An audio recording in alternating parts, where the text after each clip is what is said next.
Okay, welcome now to week 6 in Edit 2310, Technology in the Classroom.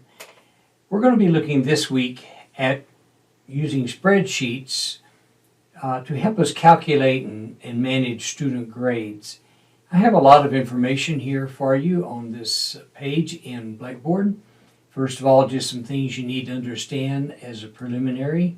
Make sure that your school district works with you on all of this stuff, and just don't do anything that jeopardizes the private information of your students. That's so critical.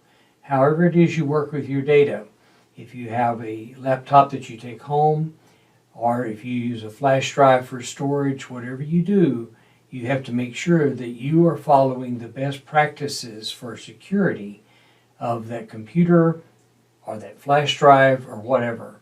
And I discuss all of that here in these next several lines that you see here for the page. There's just one deliverable for this week, one thing that you'll be turning in, and that's going to be this spreadsheet, a grade book that you're going to be creating.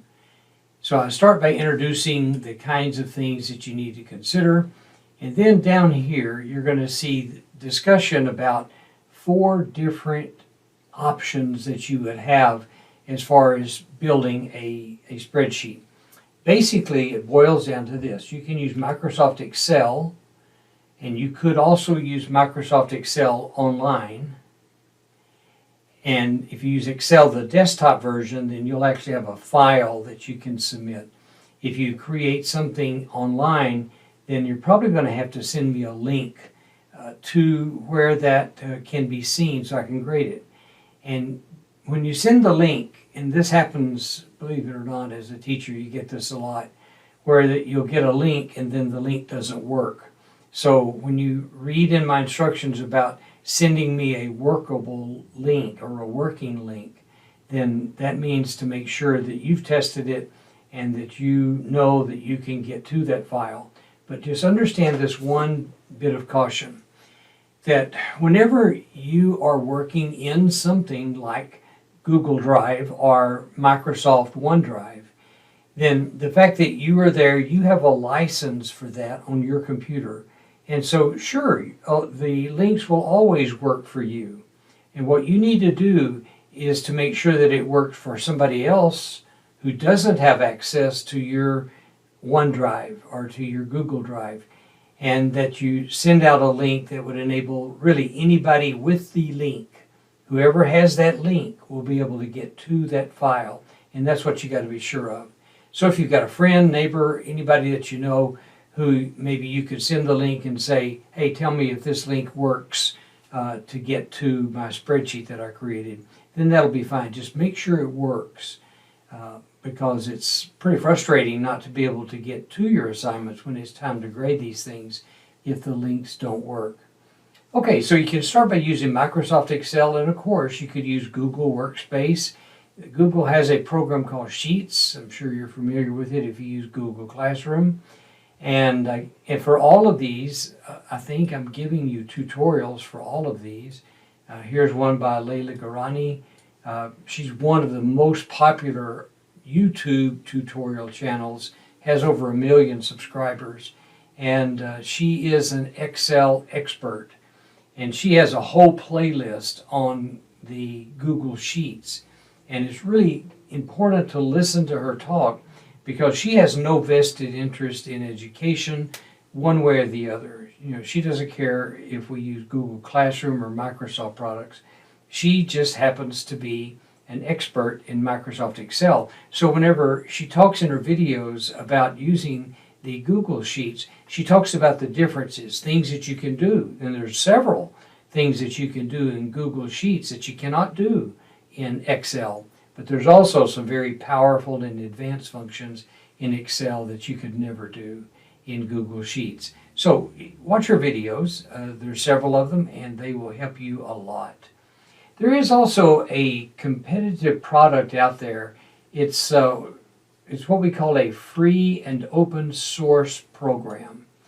And what that means is that it doesn't cost you anything to use it, and the fact that it's open source means that there are a lot of computer programmers out there who are trying to contribute to the code base for this program to make it as good as it possibly can be.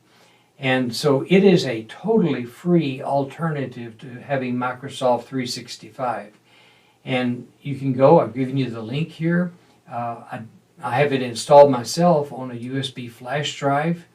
And there is a way that you can run it on a Chromebook, but you really want to watch the online tutorial about this, because in order to do it on a Chromebook, you're going to have to make sure that Linux is installed on your Chromebook.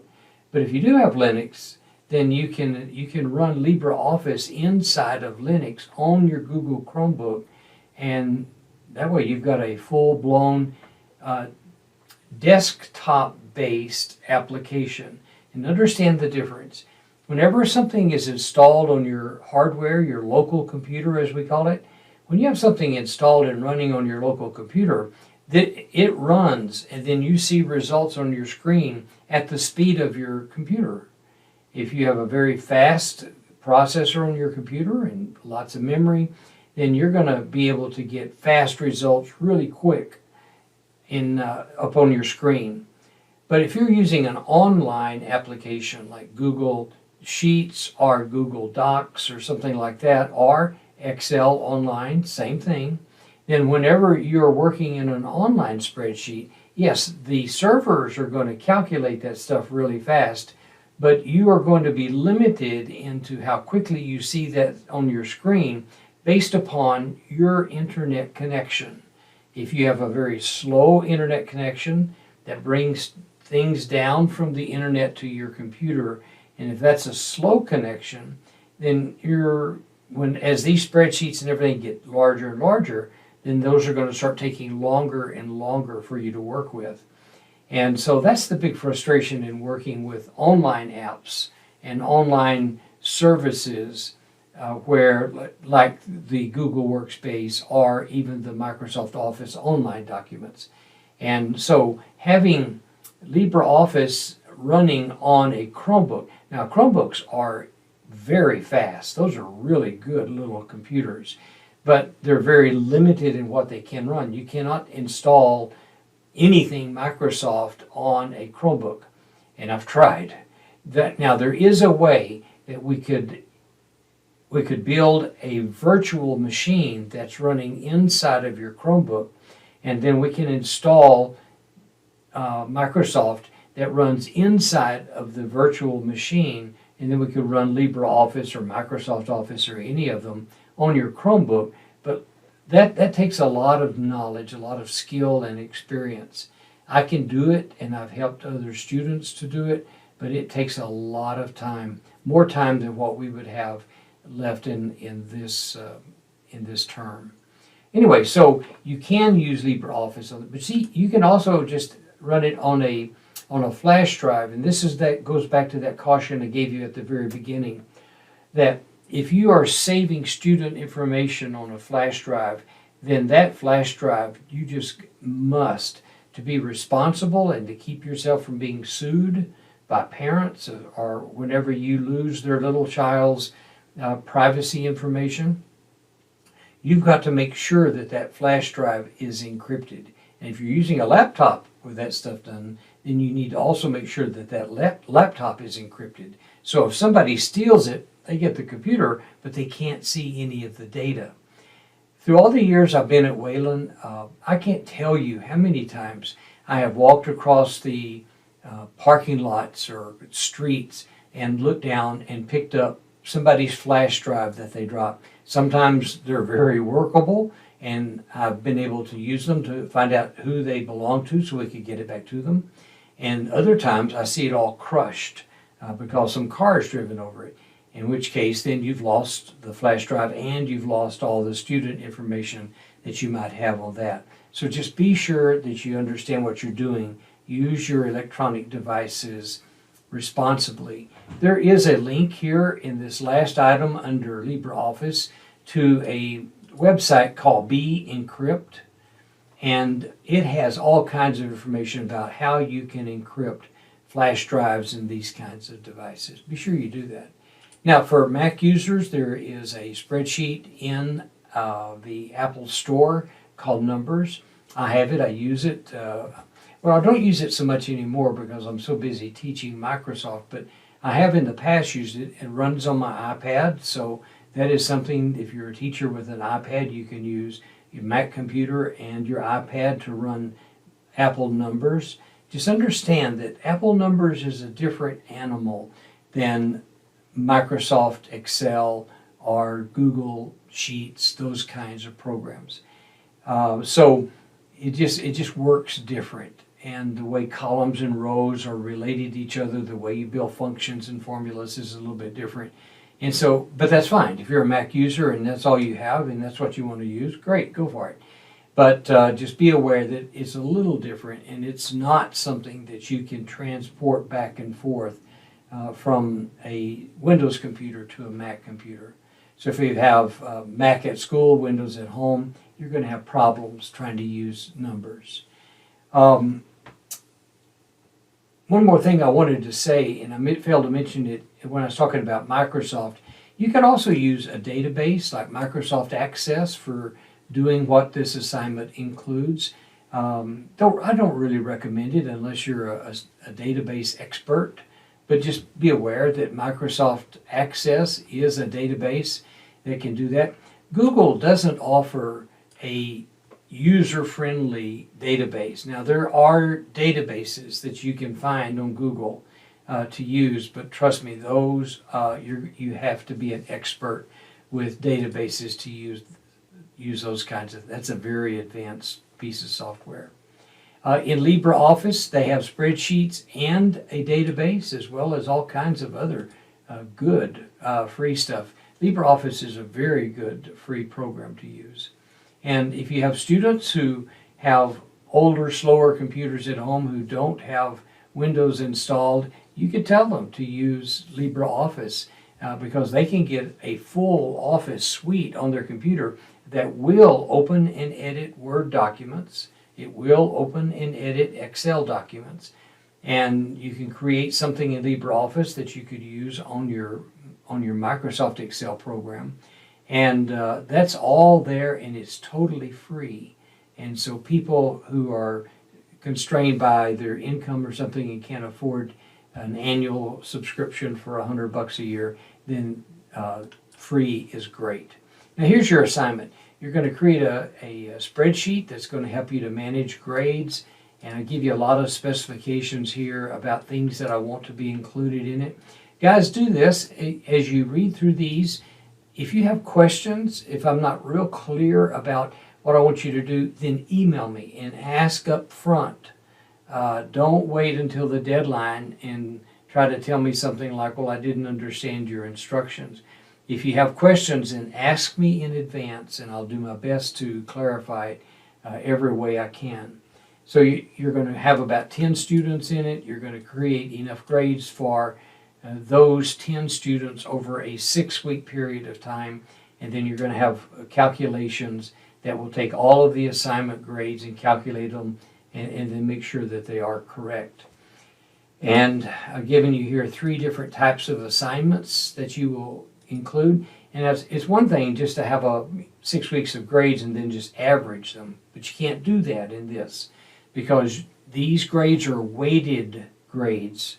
And I know that in college you are being confronted with weighted grades all the time, whereas in this case here, you see the bell ringer that's worth 10% of a calculated grade, a classroom assignment that is worth 50% of a calculated grade, with tests that calculate at 40%. And all added together, these add up to 100% of that final grade. I don't care how you do this, formulas, functions, or whatever. I just got one big warning for you, and that is don't use the templates that you can find in Microsoft Word or in Google Sheets or online. There's lots and lots of grade books that you can download, and they come as a template where there's no real data in them, and all you have to do is modify them, but the formulas and functions and everything are all still there. The graphs and charts are all still there. If you do that on this assignment, it will be plagiarism because when you turn in this assignment, you are putting your name in it, and you're telling me basically by submitting it with your name in it that you are the author of all of this. And I cannot grade what somebody else has done. That makes sense, doesn't it? I can't put a grade on what somebody else has created. I can only assess you on what you can do.